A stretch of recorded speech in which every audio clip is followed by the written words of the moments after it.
فرماتے ہیں کہ لو فرض المثلو، کہ اگر مثل فرض کیا جائے تو پھر اس مثل کا مثل کوئی نہیں ہے. کیف، اور کیسا ہو سکتا ہے، حالانکہ اللہ رب العزت کا کوئی مثل نہیں ہے.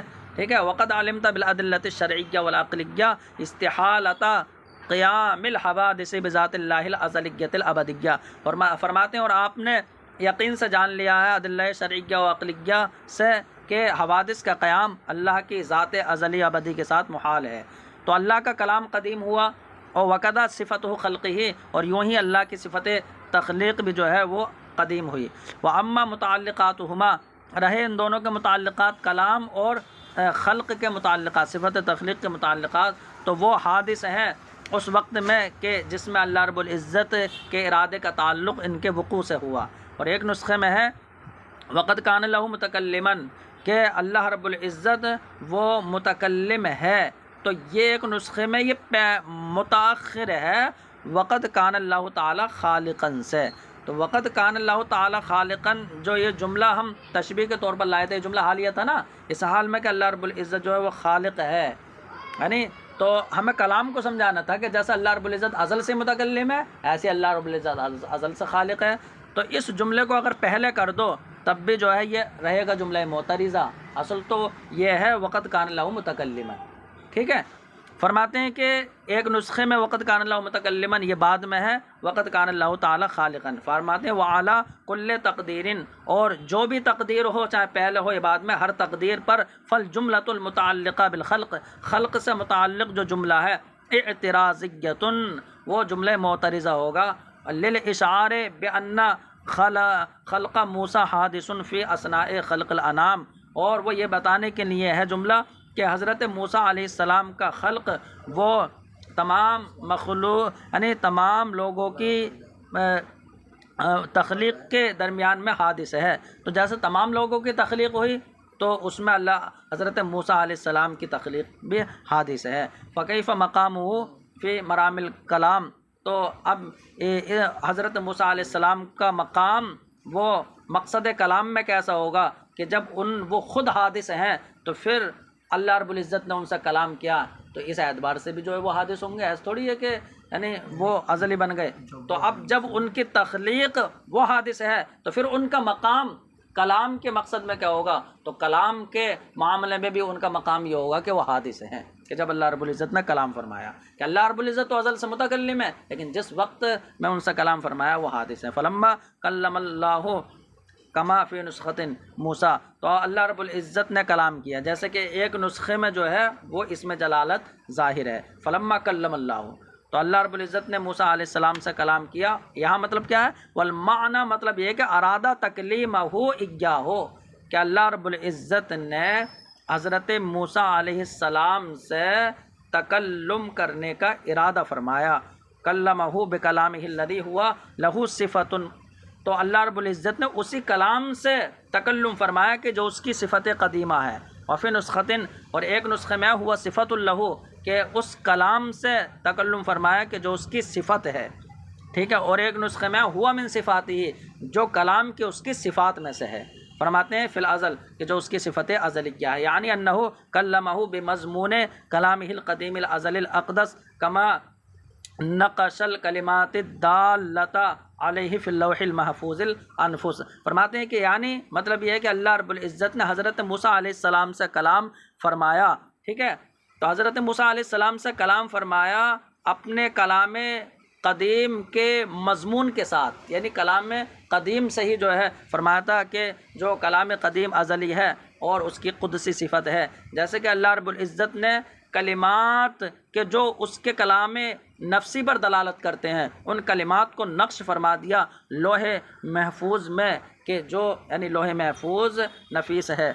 قبل خلق السماوات والارض والانفس، تمام یعنی لوگوں کی اور زمین و آسمان کی تخلیق سے پہلے. فکلمہ علی وفق تلک الکلمات المستورہ، تو اب لوح محفوظ میں جو اللہ رب العزت نے کلمات کو نقش فرما دیا ہے کہ حضرت موسیٰ علیہ السلام سے اس وقت کلام ہوگا، اس وقت کلام ہوگا، تو اللہ رب العزت نے حضرت موسیٰ علیہ السلام سے کلام کیا انہی کلمات کے موافق، کہ جو کلمات جو ہے لوح محفوظ میں لکھے ہوئے ہیں. تو فلکا تلک الکلمات المربوزہ والکلمات التی سمعها موسیٰ علیہ السلام من الشجرۃ المشہورہ حادثۃ مخلوقہ. ٹھیک ہے، لیکن فرماتے ہیں کہ تو وہ کلمات کے جو لوح محفوظ میں لکھ دیے گئے، اور وہ کلمات کے جن کو حضرت موسیٰ علیہ السلام نے یعنی مشہور درخت سے سنا، تو سب کے سب جو ہے یہ حادث و مخلوق ہیں. الا انہا ادلۃ کلامہ الذی هو صفۃہ الازلیۃ الحقیقہ، لیکن وہ سب چاہے وہ لوح محفوظ میں لکھے ہوئے کلمات ہوں یا جن کلمات کو حضرت موسیٰ نے درخت سے سنا، تمام وہ کلمات اللہ رب العزت کے کلام کی دلیلیں ہیں کہ جو کلام اس کی صفت ازلیہ اور حقیقی صفت ہے. فرماتے ہیں کہ وقال الشارح عقیدۃ الطحاویہ، اور شارح عقیدہ طحاویہ نے فرمایا ہے کہ قول الامام الاعظم فلما کلم موسیٰ کلمہ بکلامہ الذی ہوا من صفاتہ یعلم انہ حین جاء کلمہ لا انہ لم یزل ولا یزال ازلا و ابدا یقول یا موسیٰ. فرماتے ہیں کہ شارح عقیدہ طحاویہ نے یہ فرمایا کہ امام اعظم کا جو یہ متن ہے کہ اللہ رب العزت نے حضرت موسیٰ علیہ السلام سے کلام کیا، تو کلام اپنے کلام ازلی سے کیا کہ جو اس کی صفت ہے. تو اس متن کے بارے میں شارح عقیدہ طحاوی نے فرمایا کہ اللہ رب العزت کو یہ علم تھا کہ حضرت موسیٰ علیہ السلام جو ہے وہ اس وقت آئیں گے تو اللہ رب العزت کلام فرمائے گا. ٹھیک ہے، تو ایسا نہیں ہے کہ وہ ازل سے ہی کلام فرما رہا ہو کہ یا موسیٰ یا موسیٰ، یعنی تو ایسا نہیں ہے. وہی فرماتے ہیں کہ یعلم، اللہ رب العزت کو یعنی یہ علم تھا کہ حین جاء، جس وقت حضرت موسیٰ علیہ السلام آئیں گے تو اللہ رب العزت ان سے کلام فرمائے گا. لا انہ لم یزل ولا یزال ازلا و ابدا، ایسا نہیں ہے کہ اللہ رب العزت ہمیش جو ہے وہ یا موسیٰ کہہ رہا تھا، جیسے کہ یہ سمجھ میں آ رہا اللہ کے اس قول سے ولما جاء موسیٰ لمیقاتنا، کہ جب موسیٰ علیہ السلام ہمارے جو ہے مقرر کردہ جگہ پر آئے وَكَلَّمَهُ رَبُّ، تو پھر ان سے ان کے رب نے کلام کیا. تو اس سے سمجھ میں آ رہا ہے کہ جب آئے تو کلام کیا، ایسے نہیں کہ ہمیشہ فرما رہا ہو. فَفُهِمَ مِنْهُ الرَّدُّ عَلَى قَوْلِ مَنْ يَقُولُ مِنْ أَصْحَابِهِ إِنَّهُ مَعْنًى وَاحِدٌ قَائِمٌ بِالنَّفْسِ لَا يُتَصَوَّرُ أَنْ يُسْمَعَ. فرماتے ہیں کہ اب حضرت موسیٰ علیہ السلام سے اللہ نے کلام کیا تو حضرت موسیٰ نے سنا بھی ہوگا، کہ کلام کا یہی تو فائدہ ہے کہ حضرت موسیٰ نے سنا بھی ہو. تو اب اس سے ان لوگوں کا رد سمجھ میں آ گیا کہ جو امام اعظم کے کچھ اصحاب یہ کہتے ہیں کہ انہ معنی واحد، کہ اللہ رب العزت کا کلام معنی واحد ہے کہ جو اس کی ذات کے ساتھ قائم ہے، اس کا سنا جانا متصور نہیں ہے. ٹھیک ہے، تو اب ان لوگوں کا رد ہو گیا. فرماتے ہیں یہ لوگ کہ بلکہ اللہ رب العزت ہوا میں آواز کو جو ہے پیدا فرما دیتا ہے، تو اس آواز کو سنا تھا انہوں نے، جیسے کہ یہ قول ابو منصور ماتریدی نے کیا ہے. ٹھیک ہے، وقول الامام الاعظم، اور امام اعظم کا یہ کہنا کہ الذی هو من صفاتی، کہ اللہ نے کلام اس اپنی صفت کے اس کلام سے کیا جو اس کی صفت ازلیہ ہے. تو یہ امام اعظم کا کہنا رد علی قول من یقول انہ حدث له وصف الکلام بعد ان لم یکن متکلما.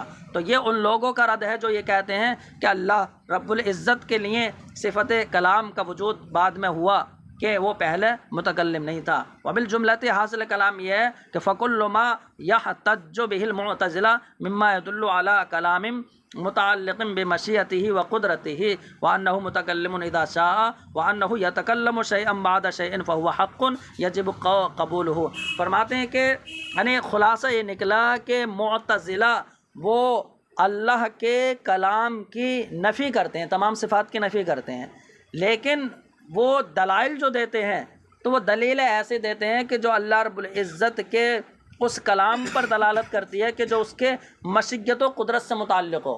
تو اس سے دیکھو دلیل دیتے ہیں کہ دیکھو اللہ رب العزت نے جب چاہا کلام کیا، تو اللہ رب العزت جب چاہتا ہے کلام کرتا ہے، اس کا مطلب اس کی صفت نہیں ہے کلام، بلکہ جب چاہتا مشیت سے متعلق ہے وہ. تو فرماتے ہیں یہ بات تو ہم بھی کہتے ہیں کہ جو مشیت سے متعلق اللہ کا کلام ہوگا، ٹھیک ہے، تو یہ بھی کلام اللہ رب العزت اپنے کلام ازلی سے ہی فرمائے گا. وہ الگ بات ہے کہ جس سے کلام کرے تو اب وہ اس کا وہ حادث ہوگا اور تعلق حادث ہوگا. تو ان معتزلہ نے جو دلائل دیے ہیں تو جہاں تک ہم قبول کر سکتے ہیں انہیں قبول کریں گے، ٹھیک ہے، اور اگر وہ نفی کرتے ہیں تو وہ بات قبول نہیں کریں گے. اور جو لوگ یہ کہتے ہیں کہ اللہ تعالیٰ کا کلام اس کی ذات کے ساتھ قائم ہے اور اس کی صفت ہے اور صفت موصوف کے ساتھ ہی قائم ہے، تو ہم یہ بات بھی جو لوگ یہ کہتے ہیں تو ان کی بات بھی ہم تسلیم کریں گے، لیکن اگر وہ یہ کہیں کہ سنا جانا متصور نہیں ہے تو ہم جو ہے وہ بات نہیں مانیں گے۔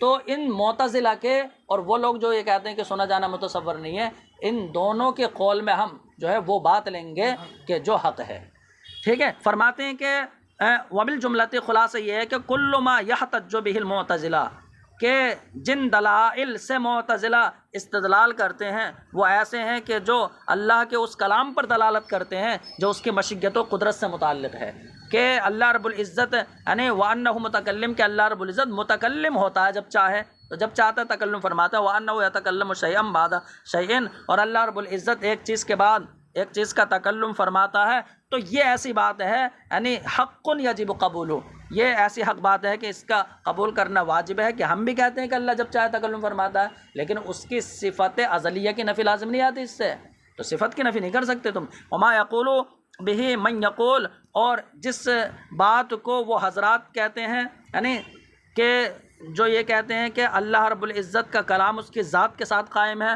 وَأَنَّهُ صفت اللہ، اور اللہ کی صفت ہے، وَالصِّفَةُ لَا تَقُومُ إِلَّا بِالْمَوْصُوفِ، اور صفت موصوف کے ساتھ قائم ہوتی ہے، تو فرماتے ہیں جس بات کو یہ لوگ کہتے ہیں فَهُوَ حَقٌّ، تو یہ بھی حق ہے، اس کا قبول کرنا واجب ہے اور اس بات کا قول کرنا یہ واجب ہے، کیوں پھر ہم یہ نہیں، یہ آگے تمہاری بات قبول نہیں کریں گے، اس کا سنا جانا متصور نہیں ہے۔ اللہ چاہے تو حضرت موسیٰ علیہ السلام کو سنایا تھا، فَيَجِبُ الْأَخْذُ بما فی قول کل من الطائفتین من الصواب والعدول اما یرده الشرع والعقل من قول کل منہما وہذا فصل الخطاب۔ فرماتے ہیں کہ دونوں جماعتوں میں سے ہر ایک کے درست قول کو لینا اور جس کو عقل و شرع رد کر دے اس سے عدول کرنا جو ہے یہ واجب ہے، ٹھیک ہے۔ دونوں میں سے ہر ایک کے قول میں جس کو عقل و شرع رد کر دے اس سے عدول کرنا، اور دونوں جماعتوں میں سے جو درست ہو اس بات پر عمل کرنا یہ واجب ہے، وہذا فصل الخطاب، اور یہی جو ہے قول فیصل ہے، یہی جو ہے یعنی کیا ہے فیصلہ خطاب ہے۔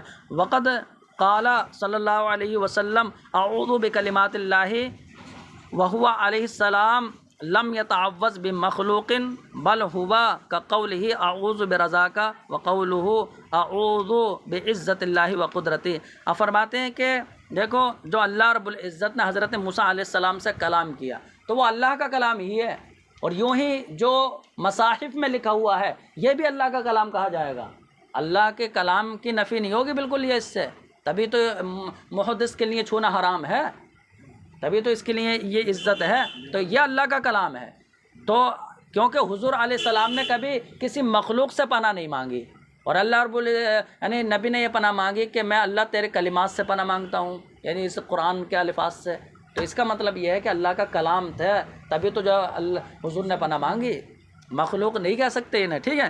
تو نبی علیہ السلام نے فرمایا کہ اعوذ بکلمات اللہ، میں اللہ کے کلمات کے ذریعے پناہ مانگتا ہوں، حالانکہ نبی علیہ السلام نے کبھی کسی مخلوق سے پناہ نہیں مانگی، بل ہوا کقولہ، بلکہ یہ ایسے ہی ہو گیا کہ اے اللہ میں تیری رضا سے پناہ مانگتا ہوں، مطلب جیسے اس کی یہ رضامندی اس کی صفت ہے تو پھر اس کے ذریعے پناہ مانگتا ہوں، تو ایسے اللہ رب العزت کے کلام سے پناہ مانگی، ٹھیک ہے۔ اور یہ ایسے یہ جیسے اے اللہ میں تیری عزت و قدرت کے ذریعے پناہ مانگتا ہوں۔ وکثیر من متاخرین الحنفیہ علی انہ معنی واحد،